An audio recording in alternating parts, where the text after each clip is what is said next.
Hi, my name's Nick. I'm a volunteer for Bowel Cancer UK. We're a national charity determined to save lives by raising awareness of the disease, providing information and resources, educating health professionals, and campaigning for the best treatment and care. This talk is going to cover the symptoms to look out for, risk factors for bowel cancer, and the National Bowel Screening Programme. But first, before we get into this, I want to talk about the bowel and the digestive system. When we eat our food, we chew it in the mouth. It gets mixed with saliva, which contains enzymes, and these start to break the food down. We swallow, and this ends up in the stomach, where it's mixed with stomach acids, and the further digestion takes place. Eventually, the food makes its way into the small bowel, or the small intestine, where the nutrients are absorbed. And the liquid waste goes into the colon, or the large bowel, where water is absorbed, finally ending in the rectum, where it's stored and it gets passed out through the anus as poo. Rectal cancer, bowel cancer, colorectal cancer, this all takes place in the large bowel. Bowel cancer mostly starts from polyps. Polyps are little bumps or mushroom-shaped growths that occur in the bowel. They're very common in people over 50, perhaps 1 in 4 over 50-year-olds gets them. And sometimes when they grow larger, they can become a cancer. Now, we don't know why people get polyps. There is thought to be a genetic link, but also risk factors such as smoking can play a part in this.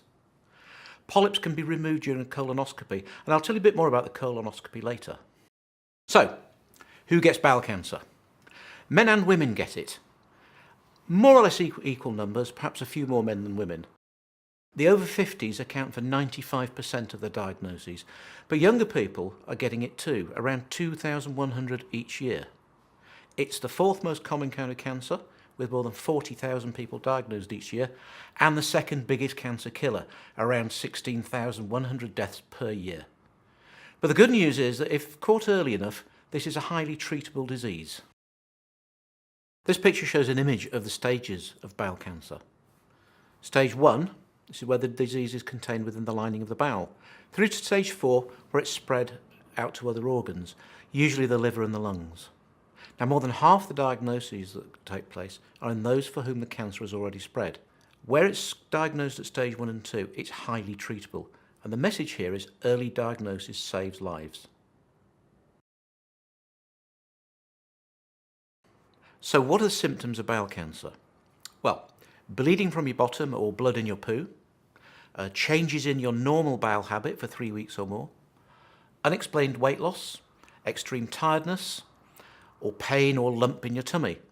These can all be for other reasons. They don't always mean cancer. But if you have any or some of these, please go see your GP. So what are the risk factors for bowel cancer? Well, we've talked about aging already. So 95% of the people who are diagnosed are over the age of 50. Family history can be a significant risk factor too. If you've had several members of your family or a first-degree relative, that's a sibling or a parent, then that can increase your risk too. Around 30% of bowel cancer diagnoses have a family history. Also, inflammatory bowel disease such as Crohn's or ulcerative colitis can be a factor. But if you have these, then you're already probably being screened. And finally, type 2 diabetes. We don't know why type 2 diabetes is a risk factor, but there seems to be some correlation. Reducing your risk of bowel cancer. Well, no lifestyle can guarantee that you'll not develop bowel cancer, but there are steps you can take to reduce your risk. So, diet. Eating lots of red meat and processed meat is thought to increase the risk of bowel cancer. So it's recommended that you have no more than 500 grams, about a pound of red meat per week. So that's about the equivalent of a portion of spaghetti bolognese, a couple of lamb chops, and a steak across a week. Processed meat, such as ham, burgers, sausages, bacon, should mainly be avoided and just taken as a treat once in a while. Other lifestyle risks include such things as obesity. It's thought that 10% of bowel cancers are caused by being overweight or obese, particularly around the middle. Drinking alcohol in large quantities is associated with an increased risk too. The recommended limits are 14 units per week for women and 21 units per week for men. Did you know that around 3 units of alcohol in a large glass of wine or a pint of lager? And smoking might encourage polyps to grow. You can eat a diet that will help keep your bowel healthy. Fibre can reduce your risk of bowel cancer, so try to choose whole grain and high fibre varieties of food. Good sources of fibre, such as granary bread, wholemeal pasta, brown rice, beans and lentils, fruit and vegetables. And it's recommended we have at least 5 portions of fruit and veg a day. A portion is maybe a banana or a handful of broccoli, for example. We have a booklet on eating for a healthy bowel, and it's available to everyone. Physical activity is also very important. 30 minutes of physical activity 5 times a week is ideal for reducing cancer risk. It can be anything you like, such as walking or jogging, cycling, swimming, gardening, taking the stairs, anything that gets you slightly warm and out of breath. There is a screening programme for the age group most at risk in the UK. So who's included? Well, in Scotland, it's 50 to 74-year-olds. In England, Wales and Northern Ireland, 60 to 74-year-olds. And in England and Scotland, over 74s can opt back in by phoning a special helpline. Now, to qualify, you must be registered with a GP and make sure that your address is correct. You take the test in your own home, in your own time. And the test is looking for blood that you can't see. It takes place every 2 years and aims to catch bowel cancers at the earliest stages when it's much more easily treatable. This is for people who have no symptoms. If you can see blood, just go to your GP. The kit is personalised to you, so don't use somebody else's and don't give yours to somebody else either. So if you lose it or damage it, contact the helpline, they'll simply send you another one. Now the first thing is be prepared. Use a container, something like a margarine pot or a fast food carton, line it with toilet paper, catch the sample of poo, don't let it fall into the toilet water. Be prepared before you start. Take the kit and open the first window. Using the sticks that are provided, take a small sample of poo about the size of a grain of rice from one place on the sample that you've got in your pot and put it into the window. Throw the stick away, take a second stick and another grain of rice sized sample and put it in the second window. Throw this away too.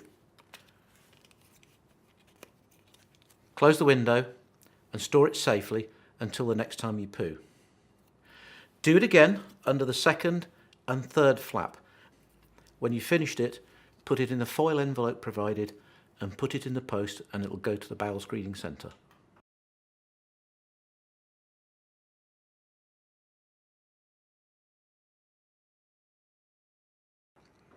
What happens next? Well, the bowel screening centre receives the kit and these samples are tested for blood. The results will come back in 2 weeks. If none of the windows show any blood, then that's a negative result. You'll be sent a test kit again in 2 years' time. If between 1 and 4 windows show blood, that's an unclear result. You'll be sent a test kit straight away to repeat. If 5 or 6 windows are showing blood, that's regarded as a positive result and you're invited for further tests. Now, this doesn't mean to say that you have cancer. All it means is that you've got blood in your poo. You may well be invited to talk to a nurse specialist and maybe have a colonoscopy. Colonoscopy is a long, thin tube with a light and a camera. It is inserted into your bottom and allows a specialist to see the inside of your bowel. The screening programme has been around for about 10 years. Unfortunately, only half the people do it. And the screening is about early detection. So far, 25,000 cases of cancer in the UK, 2/3 of which were at the early stage, have been detected. Screening really does save lives. If you're of screening age, just do it. Do all of the tests. They're there to save your life. Tell other people. Remember though, no screening programme is 100% effective, so see your GP if you have symptoms. You can visit Bowel Cancer UK's website for more information. If you have any concerns about the symptoms or family history or any of the things I've talked about and want to talk to a healthcare professional, then call Macmillan Cancer Support on this number. Their helpline is open from 9 in the morning until 8 o'clock at night. Bowel Cancer UK is really grateful for any support you can give us. You can fundraise for us, run, cycle, have a bake-off, even do a skydive, grow a beard for Decembeard, or come and volunteer for us, give out leaflets. Or if you've got personal experience of the disease, give presentations. But you can talk to people. Remember, when you've seen this, go and talk to as many people as you can about the symptoms, about the risk factors, and about the screening programmes. Thank you very much for listening. You can save a life.